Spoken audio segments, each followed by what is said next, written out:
is Mallory, and I decided to do my media project on the Tartiflette. Here is a photo of it, and here is another one. First, let's talk about the history of the Tartiflette. The traditional dish, or at least its forerunner, emerged around 1930. At the time, cheese affineurs in the Savoy region were dealing with an overproduction of reblochon, which had become increasingly soft and difficult to store.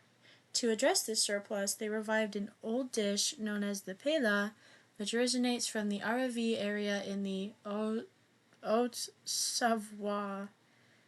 I am probably butchering these names, and I apologize. The recipe was simple yet hearty, being made with just potatoes, onions, and cheese. It quickly became a hit, especially in ski resorts, and was soon embraced throughout the region.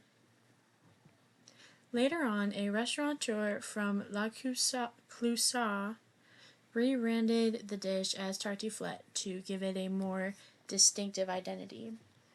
To highlight its local roots, the name was chosen from the Savoyard dialect, where tartiflette means potato.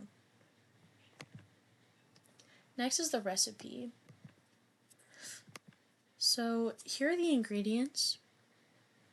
I don't really have time to say all of them, so I'm just going to give you a second to read them if you would like.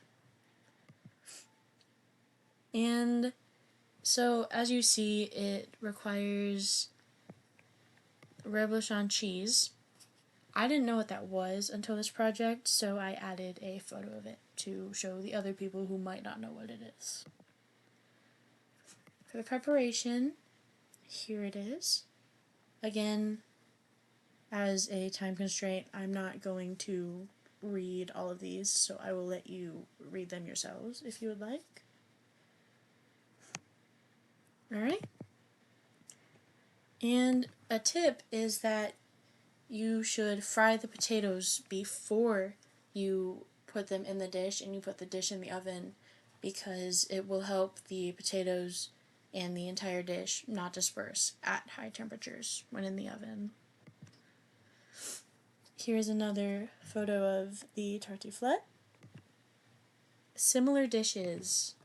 Alright, so the first similar dish is the gratin dauphinois, which is a classic French dish made with thinly sliced potatoes and baked in cream, butter, and cheese.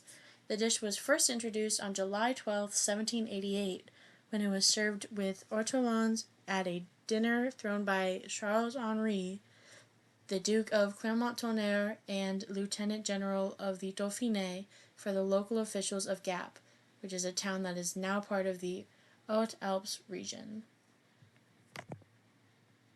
And here's a photo of the dish. And the other similar dish is one of my favorite ways to eat potatoes, which is scallop potatoes. The name scallop potatoes may be misleading to some, since it sounds like it might involve scallops from the sea, but it does not. The term likely comes from the Old English word collops, which means thin slices, which refers to how the potatoes are cut.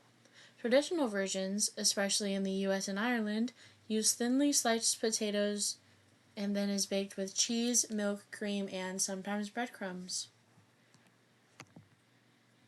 And here is a photo of this lovely dish. And here are my works cited. Thank you for listening.